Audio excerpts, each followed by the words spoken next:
My name is Erin Hayes. I'm 35. The morning everything in my family shattered for good started with my phone buzzing itself off the nightstand at 6:10 a.m. I thought it was just another spam call or one of those group texts my cousin never mutes. I didn't even open my eyes, just slapped the screen and mumbled, "Hello." "Erin," a man's voice said, careful and low.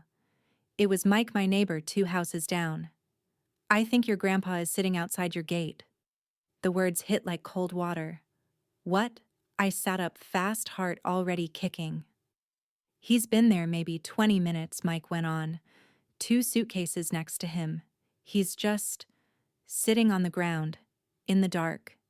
The chilly morning wind off the bay is blowing right through here." I hung up without another word.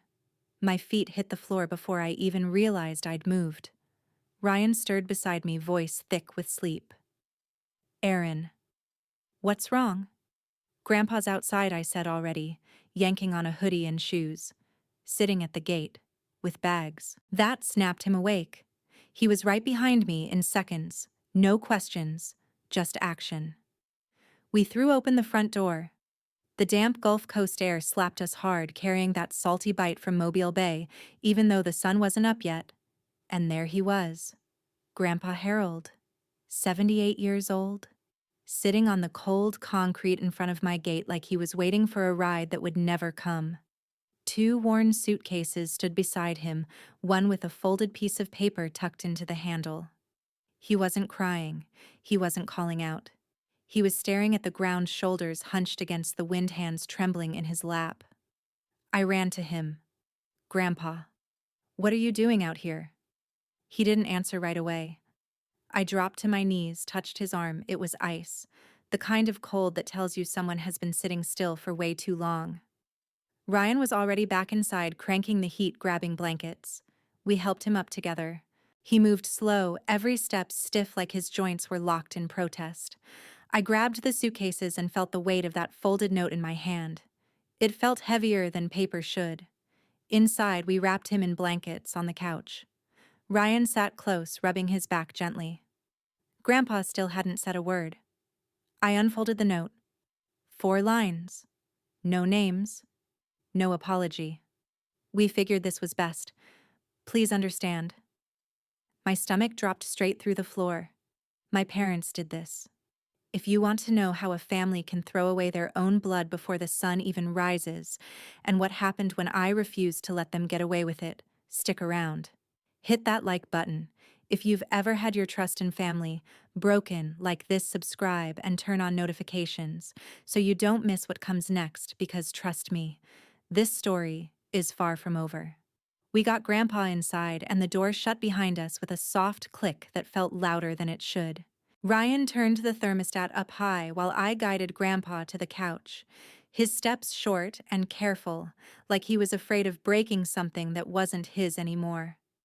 The house smelled like salt air mixed with the faint coffee from last night's pot, the kind of Gulf Coast morning scent that usually felt peaceful, but today just made everything heavier. I wrapped another blanket around his shoulders. His hands were still shaking, fingers stiff from the cold. Ryan knelt in front of him, voice low and steady. "You're safe now, Grandpa Harold. We've got you." Grandpa looked at us for the first time since we'd brought him in. His eyes were tired, the blue faded like old denim.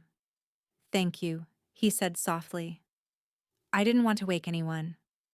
That sentence hit me harder than the wind outside. I sat on the coffee table in front of him so we were eye level. "You shouldn't have had to wait at all." "Why didn't you knock or call me?"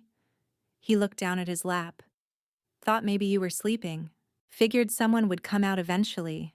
Eventually? The word hung there like damp fog.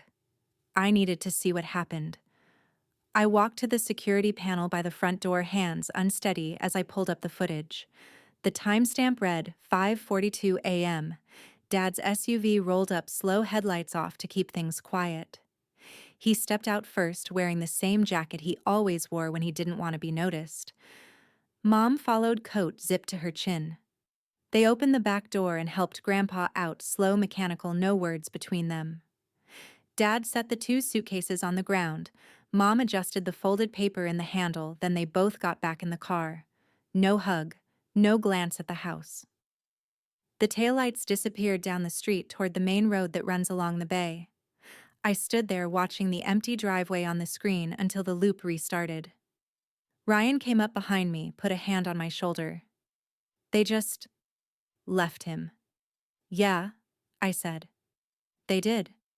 I went back to the couch. Grandpa hadn't moved. I handed him the note I'd taken from the suitcase. Do you know what this says? He glanced at it without unfolding it again. They told me last night. Packed my things while I was in the living room watching the news. Your dad said the house is too full now. Derek and Sarah just had the baby 2 weeks ago.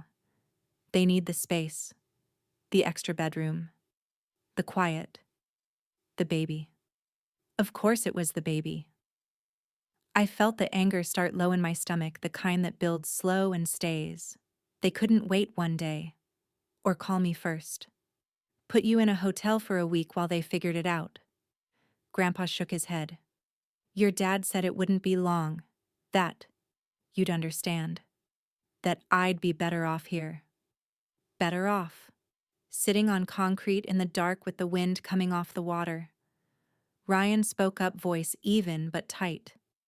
They didn't even ring the bell. Didn't check if you were okay. Grandpa's mouth pressed into a thin line. I told them not to bother you. Said I could wait. You shouldn't have had to, I said sharper than I meant. You're not a bother. You never were. He averted his gaze toward the window where the first gray light was starting to show over the bay. I didn't want to cause trouble. The room went quiet except for the low hum of the heater. I paced to the kitchen, poured water into a mug, added a tea bag just to have something to do with my hands. When I brought it back, Grandpa took it with both hands like it was the most important thing in the world. After a minute, he spoke again in a low voice. Derek's wife, Sarah. She's been tired. The baby cries a lot at night. They said I talk too loud sometimes. Leave the TV on. Forget where I put things. Your mom mentioned the stove once or twice. I stopped pacing. So they decided you're the problem. He didn't answer right away. Just sipped the tea, steam rising between us. I guess they figured the house would be calmer without me. Calmer. For them. I sat down again, closer this time. Grandpa, you raised Dad. You helped with Derek and me when we were kids. You paid for half of Derek's first car when Dad said money was tight. And they think you're the one who needs to go. His eyes met mine, steady now. People change their minds about what matters when a new baby comes. I understand that. I didn't. Not even a little. Ryan leaned forward. You're staying here. As long as you want. No discussion. Grandpa gave a single nod, the kind that said he appreciated it, but didn't quite believe it yet. Outside, the wind picked up again, rattling the screens. Inside, the house felt too warm compared to where he'd been sitting. I kept seeing that footage in my head, the SUV pulling away, no backward glance. I knew then this wasn't going to end with blankets and tea. The sun was barely above the horizon when I started dialing. First Dad's number. Straight to voicemail. I tried again. Same thing. Then Mom's. Voicemail after one ring. I paced the kitchen phone, gripped tight, staring at the screen as if willing it to change. Nothing. Ryan watched from the doorway. They're avoiding you. I set the phone down harder than I meant to. Then we're going over there. Grandpa looked up from the couch where he'd been sitting quietly. You don't have to do this today. I met his eyes. Yes, I do. I want answers. In person. He didn't argue. He just gave a single nod. We helped him into the car front seat for comfort. Ryan drove. I sat in the back with Grandpa, the coastal road unrolling ahead like a ribbon of gray asphalt hugging the bay. The water on our left was flat and silver in the early light, gulls wheeling low over the surface. Normally, this drive felt peaceful, a quick escape from the everyday. Today, every mile tightened the knot in my chest.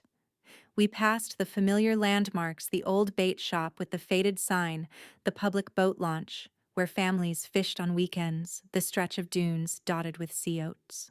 The air through the cracked window carried salt and the faint smell of low tide. Ryan glanced in the rear view. "We'll be there in 15 minutes.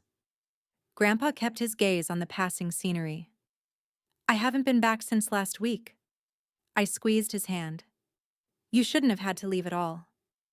As we turned onto their street, the moving truck came into view first. It was parked half on the lawn, back doors wide open, ramp down. Boxes stacked inside labeled in black marker "Nursery Kitchen, Derek's office." A couple of neighborhood kids on bikes slowed to watch, but no one else seemed to notice the upheaval. Ryan parked a few houses down, close enough to see far enough not to look like we were storming in. We got out. Grandpa moved carefully, cane in one hand, my arm in the other. We walked toward the house together. Derek was outside near the truck, directing the driver on where to place a large dresser. He saw us first. His face shifted surprise, then something harder. He straightened up, wiped his hands on his jeans. "Erin." "Grandpa." Mom appeared in the doorway, next, dish towel in hand, like she'd been interrupted mid-task. Dad stepped out behind her, arms folded. I didn't wave. "We brought Grandpa back," I said. Mom's expression stayed neutral. "We already talked about this." "Not with me, you didn't." Derek stepped closer. "Look, we're in the middle of moving. Can this wait?" "No," I said. "It can't." Grandpa spoke softly. "I'd like to come inside." Dad hesitated, then stepped aside. "Fine." We followed them in. The living room smelled like fresh cardboard and coffee. Boxes everywhere, some open, some taped shut. A crib frame leaned against the wall in what used to be Grandpa's room. The door was ajar, revealing a new changing table and a stack of diapers. I stopped in the middle of the room. "You moved him out for this." Mom set the towel down. "We needed the space." "Erin." "The baby's room has to be upstairs. It's practical." "Practical." "You carried his suitcases to my gate at dawn." Dad rubbed the back of his neck. "We thought you'd be awake by then." "It wasn't meant to be cruel." Ryan spoke up. "You could have waited. Or called." Derek crossed his arms again. "We're not debating this all day. Sarah and the baby are exhausted. They need quiet." Sarah wasn't in sight yet, probably upstairs with the baby. Grandpa looked around slowly. "This was my home for over 4 decades. Dad's voice softened just a fraction. "We know that. But families change. You're with Erin now. She has room." I felt the anger rise again, sharper this time. Room. Like that's the only thing that matters. Derek shrugged. "It is right now. We're not kicking him out of the family. Just the house." Grandpa's voice was steady. "I paid for this house when your father was still paying off student loans." Derek didn't flinch. "And we appreciate it. But the mortgage is paid. It's ours now." Mom stepped in. "We're not having this conversation in the doorway. Sit down if you want." I didn't sit. I stood there looking at the boxes, the crib, the life they were building on top of the one they'd just dismantled. Ryan put a hand on Grandpa's shoulder. "We're not leaving without him having his say." Dad sighed. "Harold, we didn't want it to be like this, but the house is crowded. You forget things. The stove, the lights. We were worried." Grandpa met his son's eyes. "I never left the stove on. Not once." The room went quiet. I turned to Dad. "You have nothing else to say?" He averted his gaze. "We did what we thought was best." Best for who? Derek checked his phone. "The movers are waiting. We've got more to unload." I looked at Grandpa. "You ready to go?" He gave a single nod. We walked out the same way we came in. No one followed. No one said goodbye. The truck's engine rumbled behind us as we got back in the car. Ryan started the ignition. I looked at Grandpa in the mirror. "Next stop is the sheriff's office." He didn't reply. He just watched the bay slide by again. We pulled up a block away from the old house on the quiet street lined with live oaks, the moving truck still parked crooked in the driveway like it owned the place. Ryan killed the engine. Grandpa sat in the back seat, hands folded tight in his lap, staring straight ahead. I took a slow breath.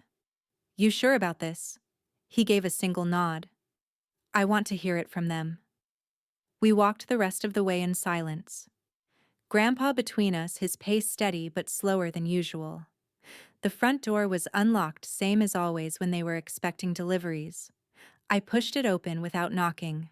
Inside, the living room looked the same and completely different at the same time. Dad was in his recliner, coffee mug balanced on the arm, eyes on the muted TV. Mom sat at the dining table, scrolling her phone, a half-empty glass of iced tea sweating beside her. Derek leaned against the hallway arch, arms crossed, wearing a new polo like he was ready for a family photo. Sarah hovered near the kitchen doorway holding a baby monitor, eyes flicking between us and the floor. They all looked up at once. Dad spoke first, voice flat. "You're here early." I didn't smile. "We brought Grandpa home." Mom set her phone down with a small sigh. "Erin, we already explained this to him." Explained? I stepped forward, keeping my tone even. "You left him on my doorstep at dawn with a note. No call. No warning." Dad shifted in the recliner. "We thought you'd be up soon enough. It's not like we dumped him on the street." Ryan spoke quietly from behind me. "You didn't even ring the bell." Derek rolled his eyes. "Come on. It's not that dramatic. We needed the room. The baby's been keeping everyone awake. Grandpa's TV at full volume at 3 in the morning doesn't help." Grandpa flinched slightly beside me. "I keep it low after 10. Sarah glanced at Derek, then spoke for the first time, voice soft. "We've been trying to get the baby on a schedule. It's stressful." Mom nodded like that settled everything. "Exactly. And Grandpa forgets things sometimes. Leaves lights on. Asks the same question twice. We were worried about safety." I stared at her. "Safety. So your solution was to put him outside in the cold before sunrise." Dad rubbed his jaw. "We're not monsters, Erin. We made sure he had his things. And you have plenty of space at your place. Plenty of space. Like he's an extra piece of furniture." Derek pushed off the wall. "Look, Sarah and I are starting fresh here. The house is paid off. It makes sense for us to move in while we save for our own place. Grandpa gets to be with you. Everyone wins." Grandpa's voice came out low but clear. "I lived in this house for 42 years. I paid the mortgage when your father was still in college." Derek shrugged. "That was then. Things change." Mom leaned forward. "We're not saying you're not welcome in the family, Harold. But priorities shift when a grandchild arrives. You understand that?" I felt something snap inside, clean and final. "You understand that?" Dad stood up slowly. "Watch your tone." "No. You watch yours." I turned to Derek. "You couldn't rent an apartment for a month or stay with friends. Anything besides kicking your own grandfather out." Derek's jaw tightened. "Why should we pay rent when this house is sitting here? It's family." "Family?" The word tasted sour. "That's what you call this?" Sarah shifted her wide eyes on the baby monitor. "I told them we should at least call you first, but they said you'd get it." Derek shot her a look. She didn't argue back. I looked at Mom. "You raised us to take care of each other." What happened to that? Mom's voice stayed calm, almost patient. "Sometimes you have to make hard choices. We're doing what's best for the majority." The majority. Not Grandpa. Ryan stepped slightly in front of Grandpa. "You made the choice that was easiest for you, not the right one." Dad pointed toward the door. "If you're just going to stand here and judge us, maybe it's time to go." I laughed, once short and bitter. "Judge you? You left your father on concrete so your son could have a nursery." Derek checked his watch. "We've got boxes to unpack." "You done?" Grandpa spoke again, quieter than before. "I never asked to be a burden." Derek snorted. You complain about the noise. You talk about the old days nonstop. It gets old. I turned on him. Those old days, the ones where he worked double shifts so you could go to college, where he loaned you money for your first house down payment. Derek looked away. That doesn't mean he gets to stay forever.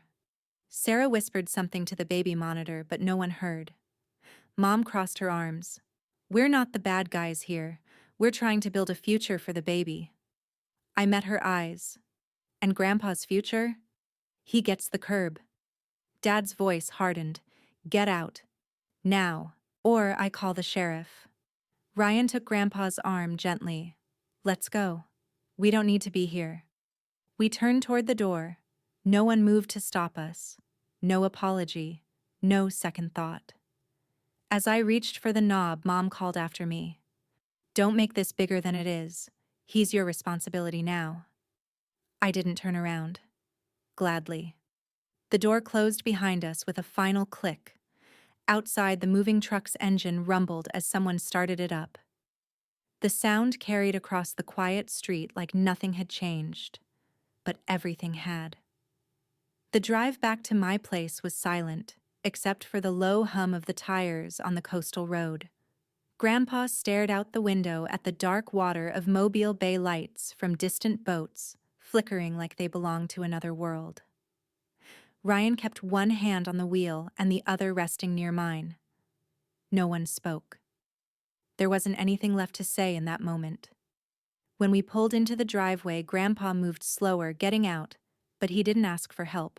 He walked inside under his own power, shoulders straight, despite everything.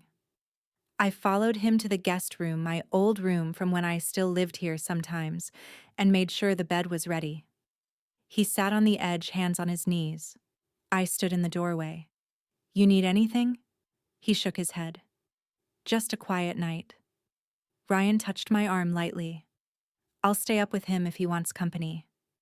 Grandpa gave a small smile. Go rest. I've kept you up enough. I didn't argue. I closed the door softly and went to the living room. Ryan sat beside me on the couch.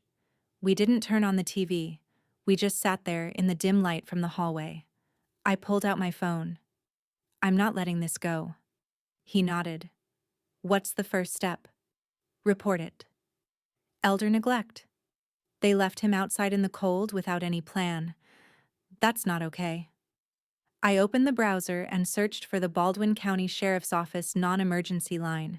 The website had a direct link to Adult Protective Services intake. I read the criteria out loud quietly. Any person who is 60 or older and is unable to protect themselves from abuse, neglect, or exploitation. Ryan listened without interrupting. I called the APS hotline first. It was after hours, but they had a 24-hour line. The woman who answered sounded calm, professional. I told her exactly what happened. No exaggeration, just the facts. Grandpa's age, the early morning drop-off. No prior notice, no medical check, no alternative arrangement. She asked for details about his health. He had mild arthritis, took blood pressure medication, nothing that required constant care. She noted everything down. We'll send someone for a wellness check tomorrow, she said. In the meantime, file a formal report with the sheriff if you have evidence. I thanked her and hung up. Then I called the sheriff's office. The deputy on duty took my statement over the phone. I mentioned the security footage and the note. He told me to bring copies in person the next morning. That night, I couldn't sleep. I kept replaying the conversation in the living room, the shrugs, the justifications, the way Derek checked his watch. Like the whole thing was an inconvenience. The next morning, I was at the sheriff's substation by 8. Grandpa stayed home with Ryan. I brought a USB with the footage downloaded and printed copies of the note. The deputy officer Reyes watched the video twice, then read the note. This qualifies as potential neglect, he said. Leaving an elderly person without supervision in unsafe conditions.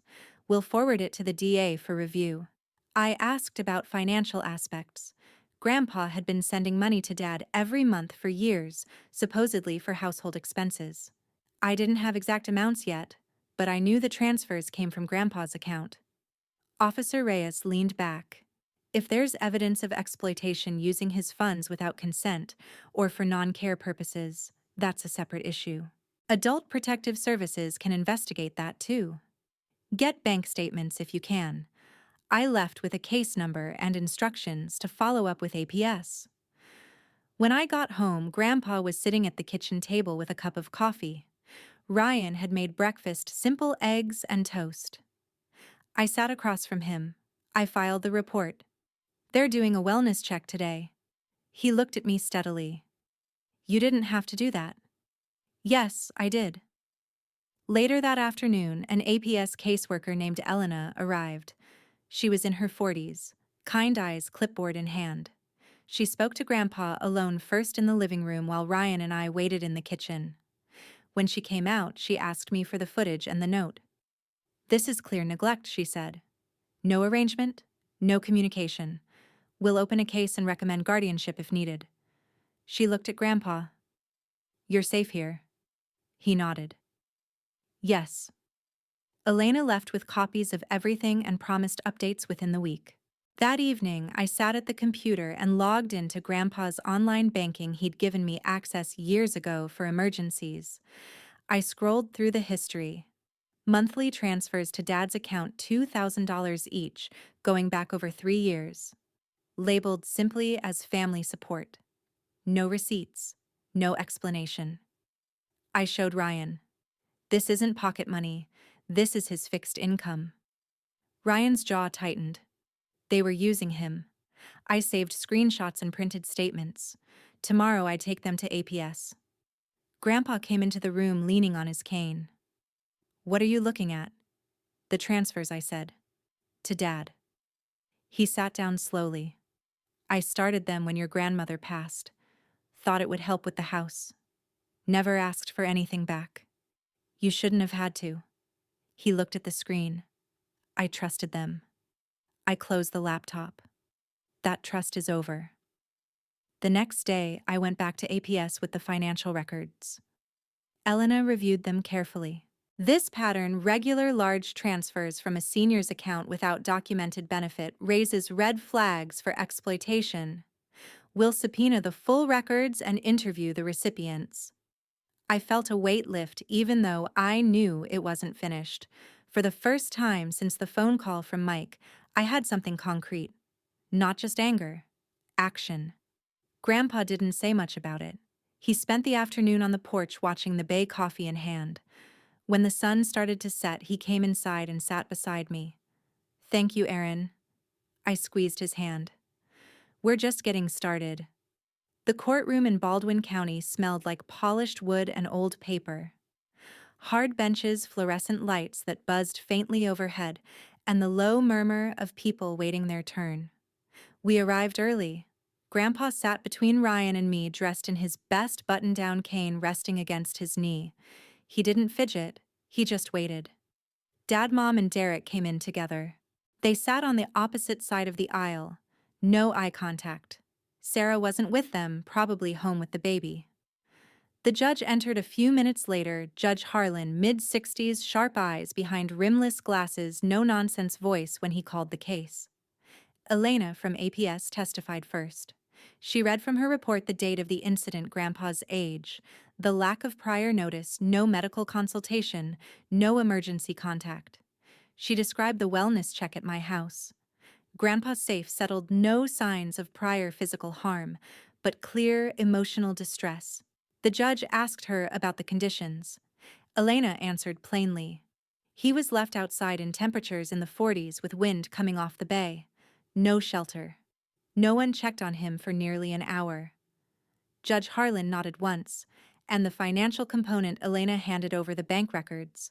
Monthly transfers of $2,000 from Mr. Harold Hayes to his son for over 3 years. No corresponding receipts or care agreements. The pattern suggests possible exploitation. Dad shifted in his seat. The judge turned to me. Ms. Hayes, you filed the initial report. Please explain what happened. I stood. I described the phone call from my neighbor at 6:10 a.m., Finding Grandpa at the gate with his suitcases, the note, the security footage showing my parents driving away without knocking. I kept it factual. No raised voice, just the timeline and the impact. The judge watched the footage on the courtroom monitor. The room stayed quiet except for the soft click of the video playing. When it ended, he asked Dad to step forward. Dad stood. Your Honor, we believed we were making a reasonable decision. The house was overcrowded. Our son and his wife needed space for their newborn. We thought our daughter would take him in without issue. The judge looked at him over his glasses. Did you provide any written notice? Any plan for his care? Any consultation with his doctor? Dad paused. No, sir. Mom stood next. We were concerned about safety. He forgets things sometimes. We didn't want to risk an accident. Judge Harlan's expression didn't change. And your solution was to place him outside unsupervised before daylight. Mom's voice wavered slightly. We knew he'd be found soon. Derek testified last. He kept it short. We moved in because it made financial sense. Grandpa was welcome to stay with Erin. We didn't see the problem. The judge asked him directly. Did you contribute to the monthly payments your grandfather made to your father? Derek hesitated. Some went toward household bills. The judge reviewed the statements again. These transfers exceed reasonable household support. There's no evidence of benefit to Mr. Hayes. He leaned back in his chair. This court finds clear evidence of elder neglect and financial exploitation. Leaving an elderly person in unsafe conditions without arrangement constitutes neglect under Alabama law. The pattern of transfers without documentation supports a finding of exploitation. He addressed Dad and Mom first. You are each fined $5,000, probation for 12 months, mandatory elder care education course, no unsupervised contact with Mr. Harold Hayes without his consent or a court order. Then to Derek. As a contributing household member, you are jointly responsible for the neglect. Fine of $2,500. Same probation and education requirements. Derek's face went pale. Dad stared at the floor. Mom wiped her eyes, but no tears fell. The judge continued. Guardianship is awarded to Erin Hayes. Mr. Harold Hayes will reside with her permanently unless otherwise ordered. Any future financial decisions regarding his accounts require court approval. He looked at Grandpa. Do you agree with this arrangement, Sir? Grandpa stood slowly. Yes, Your Honor. I do. The gavel came down, case closed. We left the courtroom first. Grandpa walked out with his head up. Outside in the hallway, Ryan put an arm around him. You okay? Grandpa nodded. Better than okay. I didn't look back to see if Dad, Mom, or Derek followed. They didn't. In the parking lot, the sun was high now, reflecting off the bay in sharp flashes. We got in the car. No one spoke for the first few minutes. Grandpa broke the silence. I never wanted it to come to this. I met his eyes in the mirror. It wasn't your choice. It was theirs. He looked out the window again. I know. Back home, I helped him settle on the porch with a fresh cup of coffee. The wind off the water was gentle today. He sipped slowly, watching the horizon. Ryan sat beside me on the steps. What now? Now we move forward, I said. Grandpa turned to us. I've been thinking. There are things I haven't told you. I waited. He set the cup down. About the money and the property. Ryan and I exchanged a look. Grandpa continued. I didn't want to say anything until I knew who would stand by me when I had nothing left. I leaned forward. Grandpa. He smiled faintly. There's more than you think. And it's going to the people who chose me. The words settled between us like the calm after a storm. A few days after the hearing, the house felt different, quieter in a good way. Grandpa spent most mornings on the porch with his coffee, watching the bay like it was telling him stories he'd never heard before. Ryan and I gave him space, but we checked in often. No pressure. No questions about the future yet. One evening, he called us both to the living room. The sun was setting over the water, painting everything gold and pink. He had an envelope on the coffee table, thick sealed with his handwriting on the front, for Erin and Ryan. "Sit down," he said. We did. He didn't smile, but his eyes were clear and steady. "I've kept this quiet for a long time," he started, "because I needed to see who would stand by me when I had nothing left to give. You two did. No hesitation, no conditions."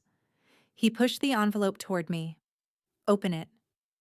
I slid the flap open carefully. Inside were legal documents, deeds, account summaries, trust papers. I scanned the first page. The numbers didn't make sense at first. $42 million.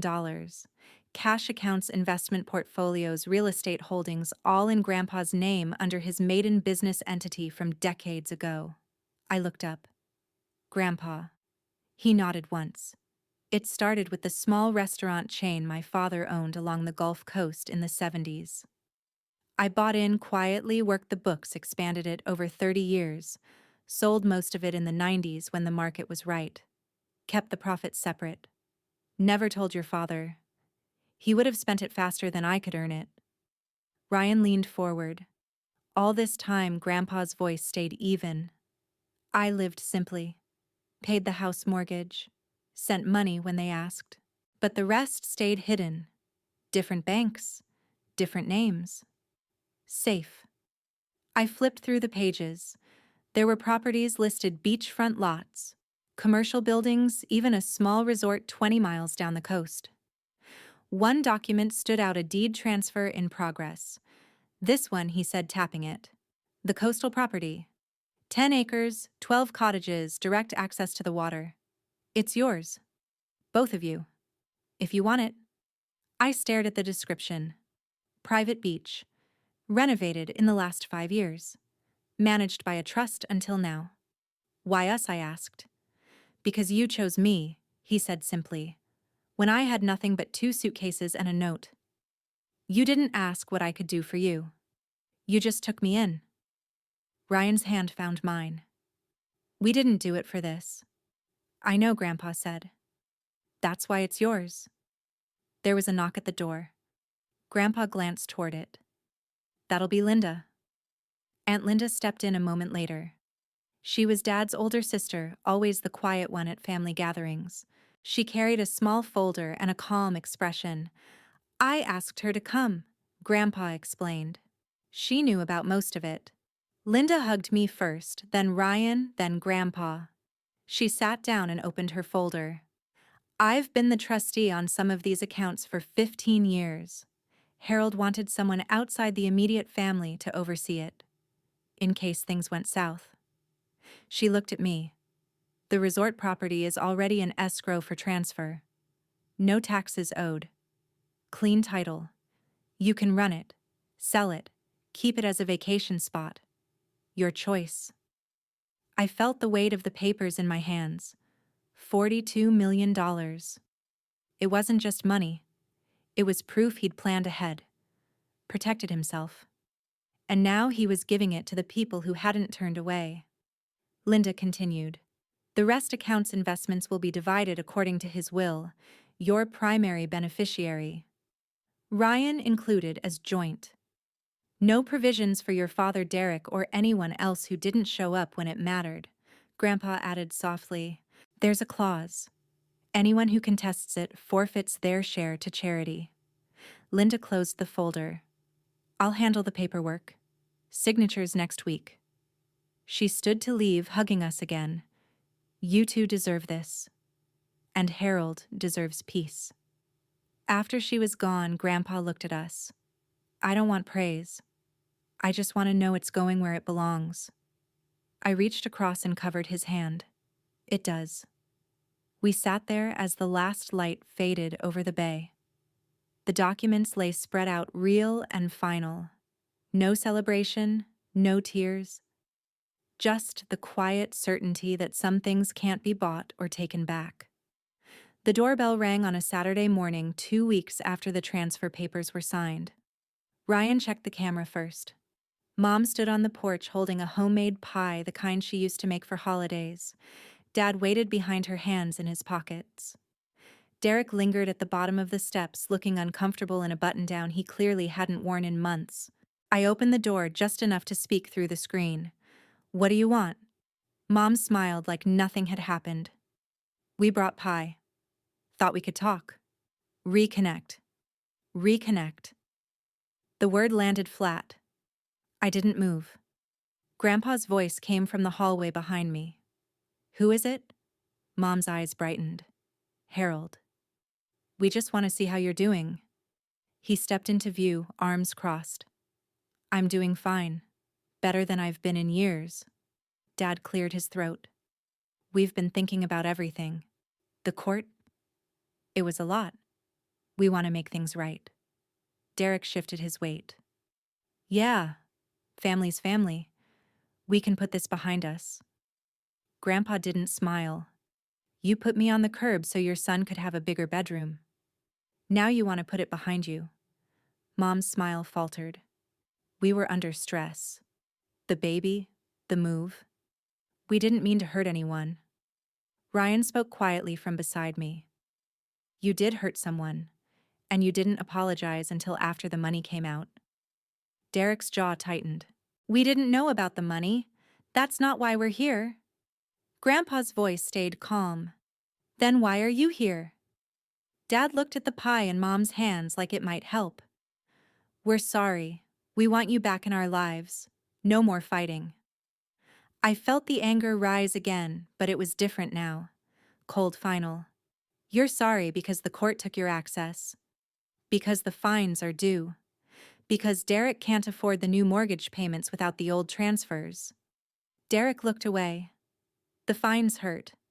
We're figuring it out." Mom's voice cracked a little. "Harold, please? We're still your family." Grandpa met her eyes. "Family doesn't leave you outside at dawn. Family doesn't drain your savings for years without asking. Family doesn't show up with pie when they find out there's $42 million. The silence stretched. Mom set the pie on the porch railing like it was suddenly heavy. I spoke next. "We're filing for a restraining order. No contact. No visits. No messages. Nothing."